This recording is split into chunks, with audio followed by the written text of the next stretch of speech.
আগে ভিডিওটি দেখুন, তারপরে বিস্তারিত কথা বলছি। আগে থেকে কেউ টানাটানি করবেন না, ভিডিওটি শেয়ার করে দেবেন।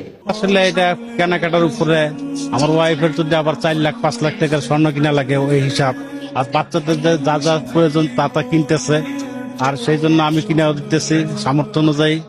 নাই কোনোটাই, যতটুকু কিনতে পারে ততটুকু আমি আছি আর বাজেটের কোনো শেষ নেই। সামনে ঈদ, আপনি একজন বাবা, আপনার দিকেও তাকিয়ে আছে আপনার সন্তান, কিছু একটা তাকে উপহার দিবেন অথবা আপনার পরিবার সবাইকে। এখন পর্যন্ত কি পরিকল্পনা করলেন, কি দিবেন তাদের? এই প্রশ্নটা যে বাবা করলেন, মানে হয়তো আমার খারাপ লাগতেছে প্রশ্ন। এখন তুই আমি বলা বান্ধে 10 টাকা করে সন্তানরা কি বলে বা পরিবার কি বলে?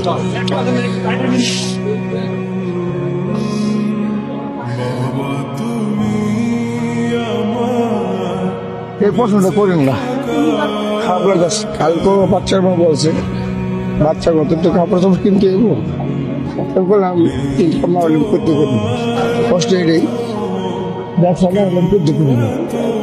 আপনি একজন ব্যবসায়ী, সেখানে আপনি কাঁদছেন, আপনার পরিবারকে আপনি ইচ্ছাটা পূরণ করতে পারেননি। না, ইনকাম না হলে করতে করবো না। সন্তানরা কিছু বলেন?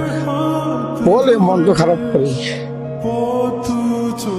মালু বেশি আমি কিস্তি দিয়ে ওটা নিয়ে আবার টেনশন আছে, বলতে পারি না বাকি আল্লাহ কি করে সামনে।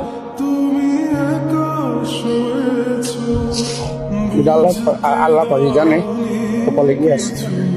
2-3 বছর ধরে যে অবস্থা, মানে কল্পনার বাইরে। যেমন একটা পক্ষ বললেন যে আপনার বাবা আপনার উপরে পোলাপানের ইয়ে আছে, সব বাবারই চায় যে পোলাপানকে খুশি রাখবে, কিন্তু এখন বর্তমানে আমাদের যে মধ্যম ফ্যামিলি তাদের হচ্ছে সবচেয়ে জ্বালা বেশি, কষ্ট বেশি। আমরা পারি না হাত পাততে, পারি না কারো কাছে চাইতে, লজ্জা, এই কারণে আমাদের কষ্টটা বেশি আর কি। আগে মনে করেন যদি 1000 টাকা দিলে ইনকাম হইতো, ঘর ভাড়া দিয়ে পোলাপান নিয়ে চলতে পারত, এখন সম্ভব না। মধ্যম ফ্যামিলি একটা ঘর ভাড়া রাখলে, আপনার ঘর ভাড়া থাকলে নিচের পক্ষে 8 থেকে 10,000 টাকা নিচের পক্ষে। তারপর যদি আমি 2টা বাচ্চাই ধরলাম, 2টা বাচ্চা স্কুলে পড়াইতে গেলে তার প্রতিদিন অন্তত 100 টাকা তাদের খরচ লাগে।